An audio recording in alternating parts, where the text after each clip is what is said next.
মিজানুর রহমান আজহারীর গতকালকের মাহফিলে শুনলাম 15 থেকে 20 লক্ষ মানুষ হয়েছে। কোন জায়গায় বলেন তো? কালকে মাহফিল হয়ে গেছে যশোরে। যশোরের 15 লক্ষ থেকে 20 লক্ষ মানুষ হয়েছে। মিজানুর রহমানের মাহফিলে 15 থেকে 20 লক্ষ লোক হলে আমরা সাধুবাদ জানাই। কিন্তু এরকম আজহারী যদি 20টা নতুন করে তৈরি হয়, আল্লামা সাঈদীর ধারে কাছেও যেতে পারবে না। পারবে? আল্লামা সাঈদীর কোনো বিকল্প এখন আর বাংলাদেশে কেউ নেই। অতীতে আসেনি, ভবিষ্যতে আসবে কিনা কে জানে। ভবিষ্যতের কথা আমরা বলতে পারি না। এবার আপনি বলতে পারেন, হুজুর আল্লামা সাঈদীকে তো হাইলাইট করতেছেন কেন? এক সময় জাতীয় সংসদে আল্লামা সাঈদীরা ছিলেন 3 জন। কয়জন? 3 জন জামাতের প্রার্থী, জামাতের এমপি ছিলেন। এমত অবস্থায় আল্লামা সাঈদী লক্ষ্য করলেন অন্তরের চক্ষু দিয়ে, যত এমপি জাতীয় সংসদে ঢোকে সব এমপিরা মাথা নিচু করেই ঢোকে, কুর্নিশ করেই ঢুকতে হয়। আল্লামা সাঈদী একমাত্র সংস্কারক। তিনি চিন্তা করলেন নিশ্চয়ই এটা শিরক, আর আল্লাহ পাক সব গুনাহ মাফ করবে, মুশরিকের গুনাহ মাফ করবে না। আল্লামা সাঈদী এটা সংস্কার করার জন্য উদ্যোগ নিলেন, কিন্তু লোক কয়জন? ভালো কাজে লাগুন, লোক বেশি লাগবে না, একা হলেও আল্লাহ পাক বিজয় দিয়ে দিতে পারে। আল্লামা সাঈদী ফ্লোর নিলেন, দাঁড়াই বললেন, মাননীয় স্পিকার, আমরা মুসলমানদের দেশের মানুষ, আমরা মুসলিম। আল্লাহ বলেছেন রুকু করো, সিজদা করো তার উদ্দেশ্যে, কিন্তু আমি অত্যন্ত হৃদয়ের সঙ্গে খেয়াল করতেছি, দুঃখের সঙ্গে খেয়াল করতেছি, যত সাংসদ ঢোকে সবাই মাথাটা নিচু করে ঢোকে। আল্লাহর কোরআন এবং রসুলের ভাষায় এটা শিরক। স্পিকার বললেন, মাওলানা সাহেব আপনি কি বলতে চাচ্ছেন? আল্লামা সাঈদী বললেন, ও স্পিকার সাহেব, আমি চাচ্ছি এই কুসংস্কার, এই শিরক আমার দেশে চলবে না। স্পিকার বললেন, আপনি লিখিত দেন। লিখিত দেওয়া হলো, ভোটাভোটে হলো, আলোচনা হলো। এক পর্যায়ে আল্লামা সাঈদীর কথাটা জাতীয় সংসদে পাশ হয়ে গেল। আরেকটু জোরে বলেন না সুবহানাল্লাহ। এই 3 জন এমপি একটা নিয়ম পাশ করলেন, সেই নিয়মটা আজও পর্যন্ত জাতীয় সংসদে চলছে। আল্লামা সাঈদীর কোন আমল যদি আল্লাহ কবুল না করে, জাতীয় সংসদকে শিরক মুক্ত করে রেখে গেছে, এই আমলে আল্লাহর গোলামকে আল্লাহ মাফ করে দিতে পারে। বলুন তো এরকম ভালো কাজ কে একটা করেছে? প্রমাণ দেন। বাংলাদেশ স্বাধীন হয়েছে কত বছর হলো? 52 বছর স্বাধীন হয়েছে। 53 বছর স্বাধীন হলো। 53 বছরের ভিতরে বড় বড় আলেম বিদায় হয়ে গেছে, বড় বড় আলেম জন্ম নিয়েছিল, এখন বড় বড় আলেম আছে। কিন্তু আমার জানা মতে গোটা বাংলাদেশের সব মানুষের ভিতর থেকে 2 জন ব্যক্তি কাবায় ঢোকার অনুমতি পেয়েছিল। একজন ছিল শহীদ প্রেসিডেন্ট জিয়াউর রহমান, আর একজন ছিলেন আল্লামা দেলোয়ার হোসেন সাঈদী। আল্লামা সাঈদী যখন কাবার ভিতরে ঢুকলেন, তিনি 2 রাকাত নামাজের অনুমতি পেয়েছিলেন। 2 রাকাত নামাজে তিনি বলেছিলেন, নামাজ পড়তে এত ভালো লেগেছিল যে ভালো লাগাটা আর কারোর কাছে বলা যাবে না। উনি বলেছিলেন, আমি যদি 2 রাকাত নামাজ পড়তে গিয়ে কারোর হক নষ্ট না হতো, 2 রাকাত নামাজে 2 ঘন্টা সময় পার করে দিতাম। কিন্তু খেয়াল করলাম পিছনে কিছু লোক আমার জন্য দাঁড়াই আছে, আমি বেরিয়ে গেলে তারা ঢুকবে, কারণ কাবার ভিতরে জায়গা খুব বেশি নয়, 2-4 জন করে ঢোকা যায়, আবার তারা বেরিয়ে আসলে আর একজন ঢোকে, তাই তিনি তাড়াতাড়ি বেরিয়ে এসেছিলেন।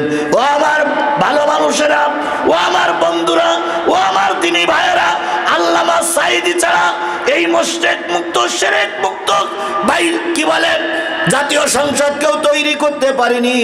সেই সাঈদীরে আমরা হারালাম কি মামলা দিয়ে? কি মামলা দিয়ে? যুদ্ধাপরাধী মামলা শুধু নয়, তার বিরুদ্ধে মামলা দেওয়া হয়েছিল তিনি 60 বছরের বুড়ি থেকে শুরু করে 12 বছরের ছোট্ট ছোট্ট মেয়েদের পর্যন্ত ধর্ষণ করেছে। এত বড় একটা অপবাদ দিয়ে সংস্কারক আল্লামা সাঈদীর আমরা বিদায় দিয়ে দিলাম। এই জন্য সাঈদী এখন নাই, আজহারী আমাদের দেশের মাথা উঁচু করে দাঁড়িয়েছে। কথা বলেন ঠিক না বেঠিক?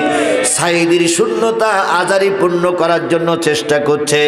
আল্লাহ পাক আজহারীর ব্রেন, মেধা, যোগ্যতা, ক্ষমতা, ইসলামী জ্ঞান আরও বাড়িয়ে দিক, যাতে করে সাঈদী সাহেবের জন্য কিছু শূন্যতা রয়ে গেছে, সাঈদী সাহেব চলে গেলে ওই শূন্যতা যেন পূর্ণ হয়ে যায়। আজহারী এসেছে কয় লক্ষ লোক হয়েছে? শোনা যাচ্ছে 15 থেকে 20 লক্ষ লোক। আচ্ছা বলুন, আজহারী 15 লক্ষ লোক নিয়ে সমাবেশ করলো, 20 লক্ষ লোক নিয়ে সমাবেশ করলো, যদি ওই জায়গায় আল্লামা সাঈদী আসতেন? 50 লক্ষ। আপনাদের এই এলাকায় যদি মরহুম শহীদ আল্লামা সাঈদী আসে, এই কালাইয়ের মাঠে আলু খাত দিলেও হবে না, গোটা জয়পুরহাট ওরার জন্য সমাবেশের স্থল করা লাগবে। কথা বলে ঠিক না ঠিক? এই জন্য সাঈদী বারবার জন্ম নেয় না, মাঝে মাঝে জন্ম নেয়। এবার আর একজন সংস্কারক ছিলেন, তিনি হলেন মোজাদ্দেদ আল পেসানি রহমাতুল্লাহ আলাইহি। ওনার বাড়ি ছিল কোথায়? এই শেখ হাসিনার মতন ওনারও ভাব ছিল। শেখ হাসিনা আর কিছুদিন থাকলে মনে হয় আল্লাহ হয়ে যেত। নাউজুবিল্লাহ বলা সহজ, কিন্তু হিসেব করে দেখেছেন, এই শেখ হাসিনা যদি আর 2-3 বছর থাকতো, তাহলে নিজেকে আল্লাহ বলে দাবি করে বসত। তার কিছু প্রমাণ পাওয়া কি ছিল ভাই? নমরুদ যখন আল্লাহ হতে চাইছিল, তখন হামান বলেছিল যে এত তাড়াতাড়ি আল্লাহ হয়ে গেলে আপনি টিকতে পারবেন না, আপনাকে 4টে কাজ আগে করতে হবে, তারপর আল্লাহ হইতে হবে। তো ফেরাউন বলল, সে 4টে কাজ কি? প্রথম আপনাকে ধর্মীয় শিক্ষা বন্ধ করে দিতে হবে। একটু মিলাই নেন, দেখেন ওটা যে আল্লাহ হতে চাইছিল তার জায়গাটা কোন জায়গায় গেছিল। প্রথম কি শিক্ষা বন্ধ করতে হবে? ধর্মীয় শিক্ষা বন্ধ করে। ফেরাউন বলতেছে আমি আল্লাহ হব, ধর্মীয় শিক্ষার সঙ্গে কি সম্পর্ক? হামান বলতেছে এই জন্য তো বুদ্ধিজীবী প্রয়োজন হয়। আপনি এখন আল্লাহ হবেন, আর সমাজে চলতেছে ধর্মীয় শিক্ষা। যারা ধর্মীয় শিক্ষায় শিক্ষিত তারা আপনাকে আল্লাহ বলে মানবে না। এই জন্য আগে ধর্মীয় শিক্ষা বন্ধ করে জাতির আগে মূর্খ বানান।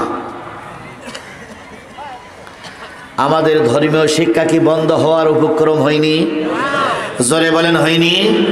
মাদ্রাসার প্রিন্সিপাল, মাদ্রাসার হুজুররা বসে আছে, হুজুরদের মাথার পরে ছিল সুতরাং ধর্মীয় শিক্ষা বন্ধ করে দেন। ফেরাউন বলল দিলাম। 2 নম্বর কি?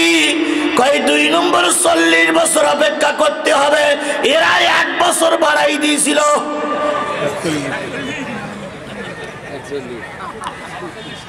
আবার যদি 40 বছর বলে তাহলে লোক বলে ফেরাউনের সুন্নত। এই জন্য এরা 21 বাড়িয়ে কয় বছর দিল? 41 সাল। ফেরাউন বলল আমি আল্লাহ হব 40 সালের সঙ্গে 40 বছরের সঙ্গে তোর কি সম্পর্ক? হামান বলল আজকের থেকে ধর্মীয় শিক্ষা বন্ধ করে দেন। 40 বছর পরে যে শিশুগুলো বড় হবে, এরা 40 বছরের বয়সে যে আর কোনো ধর্মীয় শিক্ষা এদের ভিতরে থাকবে না। আর এখন যারা ধর্মীয় চালুক ধর্ম আছে তাদের ভিতরে ওরা 40 বছর পরে বুড়ো হয়ে যাবে। ওদেরকে যখন যা বলবেন তাই শুনবে। কিন্তু এই যুবকরা যদি ধর্মীয় শিক্ষা চালু রাখে, আপনার কথা এরা মেনে নেবে না। এই জন্য ফেরাউনের কাছে বলা হয়েছিল 40 সাল, আর আমাদের এই নব্য ফেরাউনরা বলেছিল 41। তাহলে এই 5-6 বছর কি 10 বছর কি 15 বছর পরে 1 বছর ভেবিয়েছে। ওরা বলতেন না 41। 3 নম্বর, প্রতিটা বাড়িতে বাড়িতে, প্রতিটা ঘরে ঘরে আপনার মূর্তি স্থাপন করা লাগবে। ফেরাউন বলল হামান এর ভিতরে ফায়দা কি? কয় ফায়দা হলো যে বাচ্চাটা মার পেটের থেকে আসবে, এসে দেখবে যে ওই ঘরের ভিতরে আপনি আছেন। ওই বাচ্চাটা যখন স্কুলে যাবে, স্কুলে যেই দেখবে মাস্টারের মাথার পরে আপনি আছেন। ওই বাচ্চাটা যখন রাস্তায় ঘুরবে তখন দেখবে 3 রাস্তার মুখে আপনি আছেন। ওই বাচ্চাটা যখন বাথরুমে যাবে ওদিক থেকে কাজ সারবে আর দেখবে নেতা সামনে বসে আছে। তাহলে ওর মনে বদ্ধমূল হবে যে খাওয়ার ঘরে যিনি, শোয়ার ঘরে যিনি, মার ঘরে যিনি, বাবার ঘরে যিনি, রান্নাঘরে যিনি, পায়খানার ঘরে যিনি, 3 রাস্তার মুখী যিনি, পদ্মা সেতুর মুখী যিনি, যমুনা সেতুর মাঝখানে যিনি, ইনি হলো আমার রব।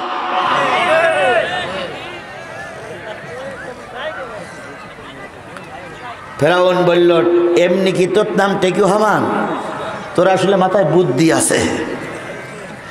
ফেরাউন ঘোষণা করলো, ধর্মীয় শিক্ষা বন্ধ করে দাও। চালু হয়ে গেল ধর্মীয় শিক্ষা। এই ফেরাউনের বাচ্চারাও 8ম শ্রেণী পর্যন্ত কোন ধর্মীয় শিক্ষা আমার দেশে চালু ছিল না।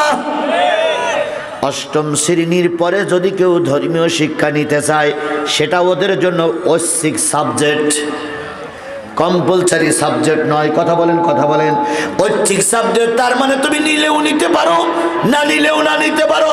এই ফেরাউনের বাচ্চারা চালু করেছিল, হিন্দু মুসলমানকে বিয়ে করবে, মুসলমান হিন্দুকে বিয়ে করবে, শুধু রেজিস্ট্রি করবে, কলেমা পড়ে মুসলমানও হওয়া লাগবে না, ওই দলেও ঢোকা লাগবে না।